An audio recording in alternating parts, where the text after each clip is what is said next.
The city of Jerusalem has just been destroyed by Babylon, a great kingdom in the north.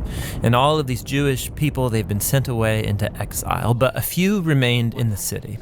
And they're left wondering, what just happened? Has our God abandoned us? Right, because Jerusalem was supposed to be the city where God would reign over the world to bring peace and blessing to everyone. Now, Isaiah had been saying that Jerusalem's destruction was a mess of Israel's own making. They had turned away from their God, become corrupt, and so their city and their temple were destroyed. Yeah, everything seems lost. But the poem goes on. There's a watchman on the city walls, and far out on the hills we see a messenger, and he's running towards the city. He's running and he's shouting, "Good news!"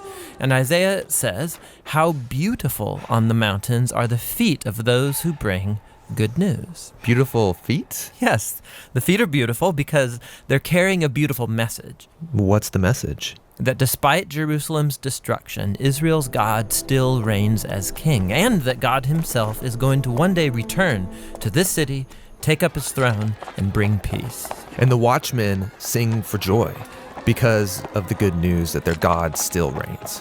Now in the New Testament, we find this same phrase, the good news. It's the Greek word euangelion, and it's also sometimes translated with the word gospel. Yeah, so when Christians say, "Do you believe the gospel?" they mean, do you believe the news? But not just any news. In the Bible, this phrase is always about the announcement of the reign of a new king. And in the New Testament, the Gospels use this phrase to summarize all of Jesus' teachings. They say that he went about proclaiming the good news of God's kingdom. So Jesus saw himself as the messenger, bringing the news that God reigns. Yes, but the way that he described God's reign, it surprised everybody. I mean, think, a powerful, successful kingdom. It needs to be strong, able to impose its will, able to defeat its enemies. But Jesus said the greatest person in God's kingdom was the weakest, the one who loves and who serves the poor. And he said that you live under God's reign when you respond to evil by loving your enemies and forgiving them and seeking peace.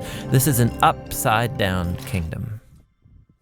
Now, Jesus also said that this kingdom was arriving with him. Yeah, so for example, there's this really interesting story where there's a high-ranking Roman officer, and he comes to Jesus begging him to heal his servant.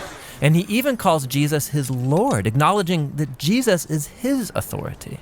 Jesus praises this man for recognizing what no one else yet had, that not only was Jesus announcing God's kingdom, he was the king. And so the word gets out that this Jewish man from Galilee is talking and acting like he's the king of Israel. He's appointing 12 disciples, which are an image of Israel's 12 tribes. He's healing people, forgiving people their sins. And all of this so threatened Israel's leaders that they finally decide to have him killed. And Jesus let them. Yeah, which is a weird thing to do if you're trying to become king. That's right. But for Jesus, this is what had to happen. Jesus saw the sin and the devastation of his people Israel as just one small part of the entire human condition.